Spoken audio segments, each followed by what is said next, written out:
ابراہیم علیہ السلام کے والد چیف پریسٹ تھے جہاں پر بتوں کی عبادت کی جاتی تھی. لیکن کیا ابراہیم علیہ السلام آخری وقت تک اپنے باپ کے لیے استغفار کے لیے اللہ سے مدد مانگتے رہے؟ ابینڈن تو نہیں کر دیا والد کو. نوح علیہ السلام کے آخری وقت تک اپنے بیٹے کو محبت سے اس کشتی میں سوار ہو جانے کی دعوت دیتے رہے، کرتے رہے. سو یہ آپ کو انبیاء کی سنت نظر آتی ہے. اسی لیے آپ کو بتایا کہ اپنے اندر سے غصے کو نکالیے. غصہ اور بے عمل لوگوں کے لیے نفرت یہ مبلغ کا کام نہیں ہوتا. مبلغ ہمدرد ہوتا ہے اور لوگوں سے ہمیشہ امید کو اٹیچ رکھتا ہے. اگر میں اور آپ لوگوں کے گناہوں کی وجہ سے اور بے عملی کی وجہ سے تبلیغ کرنا چھوڑ دیں گے تو یاد رکھیں دنیا میں کوئی نہیں ملے گا جس کو آپ تبلیغ کر سکیں، بلکہ کوئی مبلغ ہی نہیں ملے گا آپ کو. جو مبلغ ہوتا ہے کیا وہ گناہ فری ہوتا ہے؟ کیا اس میں کوئی گناہ نہیں ہوتا؟ کیا اس میں کوئی کمی نہیں ہوتی؟ کیا اس کو تزکیہ کی ضرورت نہیں ہوتی؟ بالکل ایسا نہیں ہے. ہم سب گناہ گار ہیں، اور جب بتانے والا بتا رہا ہوتا ہے وہ سب سے پہلے اپنی ذات کو بتا رہا ہوتا ہے، بعد میں سننے والوں کو بتا رہا ہوتا ہے. سو مبلغ کے لیے یہ بات بہت ضروری ہے کہ وہ لوگوں کی بے عملی کی وجہ سے ان کو بالکل بھی ابینڈن نہ کر دے، بلکہ امید کا دائرہ جو ہے وہ اپنے ساتھ ہمیشہ رکھے، اور اپنے لیے وہ 3 آپشنز کھلے رکھے. مخلوقات سے اللہ تک پہنچے، اپنی تاریخ سے اللہ تک پہنچے، اور ریولیشن سے وارننگ لے کر اپنے لیے اپنا راستہ صراط مستقیم کا مضبوط کرتا جائے. اپنی امت کو اگر آپ کھڑا کرنا چاہتے ہیں، اگر آپ معاشرے کو بدعات سے پاک کرنا چاہتے ہیں، تو کانسیپٹ کلیئر کرنا بہت ضروری ہے. اور کانسیپٹس کلیئر کرنے کے لیے پلیز مشکل ٹرمینالوجی مت استعمال کیجیے. بعض اوقات ہم کہتے ہیں ہم کانسیپٹ کلیئر کرنے کے لیے عقیدہ پڑھائیں گے. میں آپ کو آسان سا حل بتا دوں، اور یہ میں نے اپنی استاد سے سیکھا ہے الحمدللہ، ہما نجم الحسن سے. کئی دفعہ انسان کے اندر جب علم آتا ہے تو انسان چاہتا ہے کہ وہ اس علم کو سب کے ساتھ شیئر کرے، لیکن یہ میری استاد کی الحمدللہ حکمت رہی. کئی استاد ہیں میرے، ان میں سے ایک الحمدللہ ہما نجم الحسن ہے. ان کی حکمت رہی کہ انہوں نے کہا کہ کبھی بھی ڈائریکٹ عقیدہ پڑھانے کی ضرورت نہیں ہے. میں کنڈیم نہیں کری خدا نہ خواستہ اس علم کو یا جو پڑھاتے ہیں ان کو، لیکن مجھے ان کی حکمت اب زیادہ سمجھ آنے لگ گئی ہے. اس لیے کہ عقیدہ جب آپ ایک کتاب کی شکل میں، ٹرمینالوجی کی شکل میں پڑھاتے ہیں، سو بعض اوقات وہ لوگوں کے لیے اتنا مشکل اور کمپلیکیٹڈ یا اتنا ٹرمینالوجیکل ہو جاتا ہے کہ عقیدہ پڑھنے والے کو اپنے علاوہ سب کافر لگتے ہیں. آپ میں سے جنہوں نے عقیدہ پڑھا ہے آپ اس کا ایکسپیرینس کر چکی ہوں گی. سو قرآن سے تبلیغ کیجیے، اور قرآن سے تبلیغ کرنے کے لیے جہاں پر بھی آپ گھر میں، اولاد کو، خاندانوں میں، دوستوں میں، بعض اوقات آپ کے فرینڈز شیعہ ہوتے ہیں، سو آپ ان کو تبلیغ نہیں کریں گے یا آپ ان کے سامنے دین کی بات نہیں کریں گے. بعض اوقات آپ کے فرینڈز کے سرکل میں اسماعیلی ہوتے ہیں، سو آپ ان سے بات نہیں کریں گے. سو سمپل طریقہ رکھیے، اولاد ہو، آپ کا دوستوں کا سرکل ہو، آپ کا خاندان ہو، ان کو ٹریگر کریں سوچنے کے اوپر. ان سے پوچھیں، کبھی سوچیں ہم مسلمان کیوں ہیں؟ It is the simplest question. کوئی راکٹ سائنس نہیں ہے اس کے اندر. کبھی سوچیں کہ ہم مسلمان کیوں ہیں، اور ان سے سوال کریں کہ اچھا ہمیں اسلام کے مطابق زندگی کیوں گزارنی ہوتی ہے. ان سے سوال کریں کہ ہمارا عابد بننا کافی کیوں نہیں ہے، ہمیں عبد کیوں بننا ہوتا ہے. اس سے کیا ہوگا کہ سامنے والا سوچنے پر مجبور ہو جائے گا، اوفینڈڈ ہوئے بغیر. اگر میں نے اور آپ نے اس کو اوفینڈ کر دیا یہ کہہ کر کہ یہ تو بدعت کر رہی ہیں آپ کا اگلا جملہ سننے کو وہ تیار نہیں ہوں گی. سو اللہ سے حکمت مانگیں کہ مجھے کہاں، کس وقت، کس جملے سے، کس انداز سے کس کو تبلیغ کرنی ہے، تاکہ آپ کے اور میرے لیے اس عمل کو، تبلیغ کے عمل کو آگے لے کر چلنا آسان ہو جائے. سو اللہ تعالیٰ نے آیت 10 میں یہ کہہ دیا وَسَوَاءٌ عَلَيْهِمْ أَأَنذَرْتَهُمْ أَمْ لَمْ تُنذِرْهُمْ لَا يُؤْمِنُونَ. اللہ تعالیٰ نے رسول اللہ صلی اللہ علیہ وسلم کو بتا دیا کہ وارننگ اس وقت فائدہ نہیں دے رہی، بٹ یو نیور نو کہ کل کو اسی کراؤڈ میں سے کتنے لوگ نکل آئیں جن کے اوپر وہ ہلکا پھلکا جو اثر تھا وہ آبویس ہو کر سامنے آ جائے. سو اگر آپ اور میں چاہتے ہیں کہ آج مسلمان سیدھے راستے پر آئیں، ہم گرتی ہوئی امت کو کھڑا کر لیں، سو پلیز لوگوں کو ایک پراپر مائنڈ سیٹ دینے کی کوشش کیجیے. لوگوں کو اسلام کے مطابق سوچنے کے لیے ان کو اپنی عقلوں کو قرآن کے ساتھ اٹیچ کرنے کا کوئی طریقہ بتائیے. لوگوں کو تھنکنگ پاور دیجیے. لوگوں کو سوچنے پر مجبور کریں کہ کیوں اللہ مجھ سے اور آپ سے اتنا کافی نہیں سمجھتا کہ بس ٹھیک ہے مسلمان گھر میں پیدا ہو گئے کافی ہے. اس سے زیادہ کیوں چاہتا ہے؟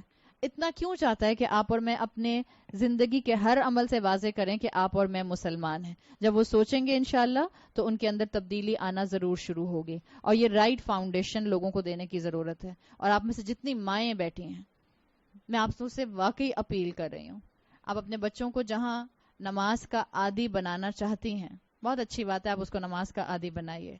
لیکن اس وقت ہمارے نوجوانوں کو، ہماری یوتھ کو نماز کے مسائل سے زیادہ، نماز کے فکس سے زیادہ، سجدہ کیسے کرنا ہے، تم نے کتنے اینگل پہ رکوع میں بینڈ ہونا ہے، تم نے تشہد میں بیٹھنا کیسے ہے، یہ امپورٹنٹ ہے. لیکن میں آپ کو حقیقت بتا رہی ہوں کہ ٹین ایج بچہ آپ کے ہاتھ سے نکل رہا ہے. اس امت کی یوتھ آپ کے ہاتھ سے نکل رہی ہے. And it's a very serious factor. There is a state of emergency. بعض اوقات یہ بات شاید میں خود بھی اتنی مرتبہ کہتی ہوں کہ مجھے لگتا ہے کہ شاید تھوڑی سی ایگزیجریٹڈ ہو جاتی ہے، بٹ اٹس ناٹ ایگزیجریشن. میں آپ کو بتا رہی ہوں، آپ میں سے جن جن کے بچے ہیں 18 سال، 16 سال، 23 سال، 24 سال، 25 سال، 26 سال، their mindset are changing. They are developing doubts in their minds about Islam. آپ اور میں بھی بڑے بے عمل بچے تھے. ہم کون سے بہت زیادہ جو ہیں وہ ولی اللہ گھرانوں میں پیدا ہوئے، تو اللہ کی توفیق الحمدللہ اللہ تعالیٰ نے نیک ماں باپ کے گھروں میں پیدا کیا تھا، اللہ نے سیدھے راستے پر ڈال دیا ان کی دعاؤں سے. لیکن آپ نے اور میں نے کبھی اسلام پر شک نہیں کیا تھا. آپ نے اور میں نے یہ نہیں کہا تھا کہ نہیں نہیں اسلام ایسا یہ کہتا ہے، یہ غلط کہتا ہے. It's a judgemental statement. جرت نہیں ہوتی تھی آپ کی اور میری اس طرح کہنے سے. ہمارے بچوں کی یہ جرت ہے، ہماری یوتھ کی یہ جرت ہے کہ وہ اسلام کو فنگر پوائنٹنگ کر رہے ہیں. وہ کہتے ہیں اسلام بہت ججمنٹل ریلیجن ہے. اسلام کیوں کہتا ہے کہ صرف اسلام از حق؟ اسلام کیوں کہتا ہے اسلام از حق؟ مولوی نے کہا اس لیے، یا قرآن کہتا ہے؟ قرآن کہتا ہے ان الدین عند اللہ الاسلام. اب کوئی دین اور ایکسیپٹیبل نہیں ہے اسلام کے علاوہ. تو یہ ججمنٹل اسٹیٹمنٹ تھوڑی ہے. اولادوں کو واپس لے کر آئیے. ہم کیسے صبح اور شام گزار دیتے ہیں سکون سے، اور ہمیں پتہ ہے ہماری اولادیں اللہ سے دور ہیں، ان کے دلوں میں اللہ کی کوئی محبت نہیں ہے. محبت تو دور کی بات، ان کو اپنے خالق کے بارے میں ڈاؤٹس ہو چکے ہیں، اس لیے کہ معاشرے کے اندر ان کے دماغوں میں یہ ڈاؤٹس پروموٹ کیے جا رہے ہیں. سو اگر ماں زندہ نہیں ہوگی، زندہ کا مطلب یہ نہیں ہے خدا نہ خواستہ کہ آپ کا انتقال ہو چکا دوبارہ زندہ ہو رہی ہیں آپ. امام ابن القیم کہا کرتے تھے کہ اس پر مت رو جو قبروں میں جا کر لیٹ گئے، اس پر رو جو زندہ ہے لیکن اس کی روح اس کے جسم میں ایک قبرستان بن چکی ہے، مردہ ہو چکی ہے. اگر میں ماں ہوتے ہوئے اس بات کی فکر سے غافل ہوں کہ میرے بچے دین سے محبت کرتے ہیں یا نہیں کرتے، اللہ سے محبت کرتے ہیں یا نہیں کرتے. آپ کی ماں کے پاس یہ لگژری تھی. میں فیکٹ بتا رہی ہوں. دنیا کی آب و ہوا کے اندر بہت تبدیلیاں آ چکی ہیں. ہم اس فتنے کے دور میں آگے سے آگے بڑھ رہے ہیں. آپ کے ماں باپ کے پاس یہ لگژری تھی کہ وہ یہ سوچتے کہ بڑے ہوں گے تو خود ہی سمجھ جائیں گے. اب آپ کی اور میرے پاس یہ لگژری نہیں ہے کہ ہم یہ کہہ کر اپنی ذمہ داری سے فارغ ہو جائیں بڑے ہوں گے تو خود ہی سمجھ جائیں گے. 98% نہیں سمجھیں گے، 2% سمجھیں گے شاید صرف. وہ بھی کیوں سمجھیں گے؟ اپنی سلیم الفطرت طبیعت کی وجہ سے. ورنہ 98% کا جو اس وقت بہاؤ ہے، جو ڈائریکشن ہے، وہ گمراہی کی طرف ہے. یہ جینڈر ایکوالٹی کا نعرہ، یہ مرد، یہ جو ابھی پچھلے دنوں آپ کے پلے کارڈز چل رہے تھے، اپنا کھانا خود گرم کرو، یہ پلے کارڈز آپ کو کیا بتا رہے ہیں؟ زہر ہے ہمارے معاشرے کا، پلیگ ہے ہمارے معاشرے کی. اور ہمارے معاشرے میں نہ لڑکے اپنی ذمہ داریاں جانتے ہیں، نہ مرد اپنی ذمہ داریاں جانتے ہیں، نہ عورتیں اپنی ذمہ داریاں جانتی ہیں. سب کچھ مکس اپ ہو گیا ہے. سو جب آپ نے زردہ اور بریانی ملا دیا اور اب آپ اس کو الگ کرنا چاہ رہے ہیں، how much effort is required. ایک ایک دانہ چاول کا الگ کرنا پڑے گا. So every mother should be concerned. فکر ہونی چاہیے. میرے 2 بچے ہیں یا 4 بچے ہیں، مجھے سارے کے ساروں کو اپنے بعد اسلام کی لیگیسی پر چھوڑ کر جانا ہے. اور امید رکھیں اللہ سے. لا یؤمنون. اگر اس وقت آپ میں سے کسی کو اپنی اولاد ہوپلیس کیس نظر آتی ہے، مت گھبرائیے. اللہ نے امید کا دائرہ کھلا رکھا ہے. لا یؤمنون. ابھی ایمان نہیں لا رہے، کوئی بات نہیں، کیپ اسٹرگلنگ. اللہ ان کا دل کھولے گا. اللہ اس کو انشاءاللہ صحیح چیز کی طرف، صحیح اپروچ کی طرف لے کر آئے گا. سو اپنی مورل کمپس درست رکھیں اور اپنی اولاد اور اپنے آس پاس کی مورل کمپس کو درست کرنے کی فکر میں اپنے شب و روز لگائیں. یہ فارغ بیٹھنے کا، یہ گھنٹوں کے گھنٹوں فون پر گزارنے کا، یہ بور ہونے کا، یہ ٹی وی دیکھنے کا وقت نہیں ہے. یہ کچھ کرنے کا وقت ہے، یہ سیکھنے کا وقت ہے، یہ کر کے دکھانے کا وقت ہے. اگر نہیں کریں گے تو آپ کو اور مجھے نہیں پتا کہ ہمارے پاس اور کتنی مہلت ہے اپنی اولادوں کی تربیت کی. زندگی اور موت کا تو کسی کو بھروسہ نہیں ہے. سو اللہ تعالیٰ نے یہاں پر آیت نمبر 8 سے لے کر آیت نمبر 10 تک انکار کرنے والوں کی کیفیت بتا دی. اور اس میں بھی آخری آیت جو بھی پیچھے گزری ہے آیت نمبر 10، اس کے آخر میں امید چھوڑ دی. کتنے بھی تمہیں بے عمل مسلمان یا بے عمل لوگ نظر آئیں، پلیز ہوپ لیس مت ہونا، دعوت کا کام کرتے رہنا. آگے فرمایا آیت نمبر 11 میں، ابھی تک کفار کی بات تھی، ناشکرے لوگوں کی بات تھی، انکار کرنے والوں کی بات تھی، سم ہاؤ اللہ کی طرف سے ان لوگوں کی بات تھی جن کے دلوں پر بظاہر مہر لگ چکی ہے. اب اللہ تسلی دینے کے لیے مومنین کی بات کر رہے ہیں.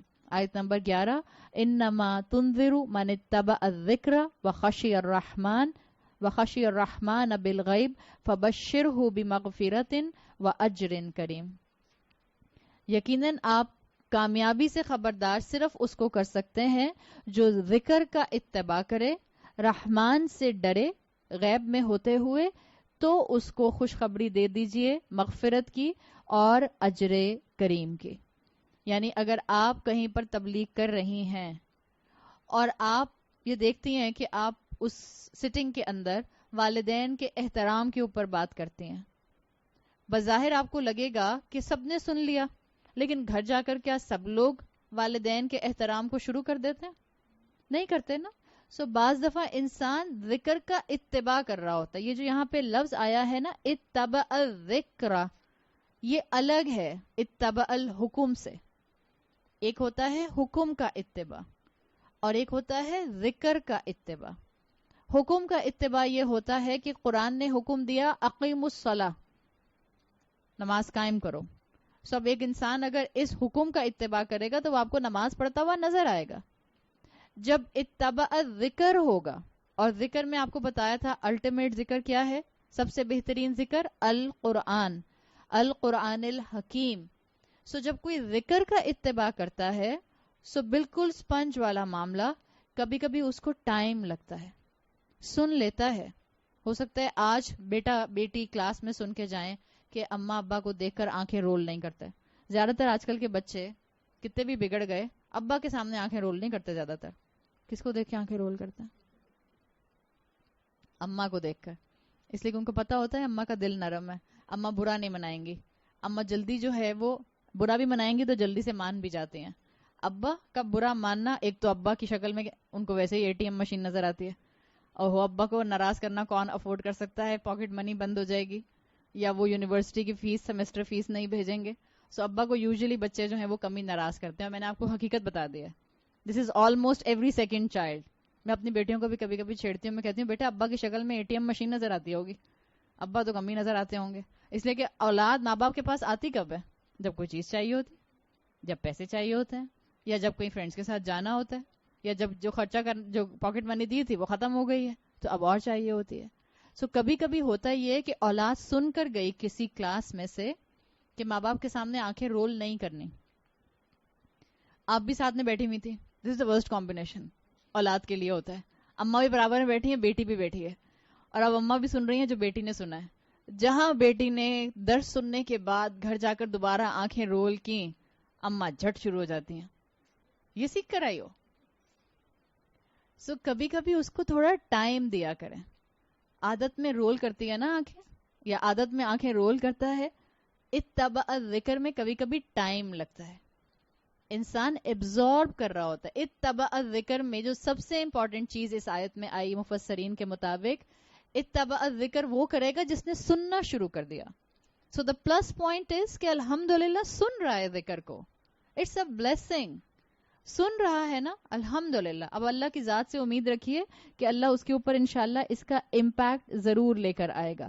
سو یہ پہلا امپیکٹ ہوتا ہے، یہ پہلا سٹیج ہے، کان پر وحی آئے اور انسان سننا شروع کر دے. اللہ کے رسول صلی اللہ علیہ وسلم کو بھی اس آیت میں یہی بتایا گیا ہے. کہ دیکھیں آپ کا کام ہے بیج ڈال دینا، اور جب آپ ذکر سناتے ہیں تو آپ بیج ڈال دیتے ہیں، بس آپ کا کام ہے بیج ڈال دیں. اب جو عمل کی پروگریس ہوگی وہ دائی کے ہاتھ میں نہیں ہے. عمل کی پروگریس، میرا اتباع الذکر کرنا کس کے ہاتھ میں؟ میرے ہاتھ میں. دائی کا کام ہے سیڈ ڈال دینا، کان پر بات ڈال دینا، پہنچا دینا. ہم کہتے ہیں نا our responsibility is to convey not to convince. رسول اللہ صلی اللہ علیہ وسلم کی ذمہ داری کو بھی ہلکا کیا گیا کہ دیکھیں آپ کو پریشان ہونے کی ضرورت نہیں ہے، اکثریت نہیں مانے گی، اکثریت کے اوپر تکبر کے بیریئرز ہیں، اور آپ کا انذار کرنا ان کو فوراً امپیکٹ بھی نہیں کرے گا، اس وقت کم کو امپیکٹ کرے گا. آپ ان کو ذکر کی وحی کی تعلیم دیتے رہیے. یہاں آیا ہے انما تنذرو، آپ کا کام کیا ہے کہ آپ خبردار کریں. من اتبع الذکر، اس کو جو ذکر کا اتباع کرتا ہے. یہ جو من آیا ہے، من آتا ہے ایمبیگوٹی کے لیے.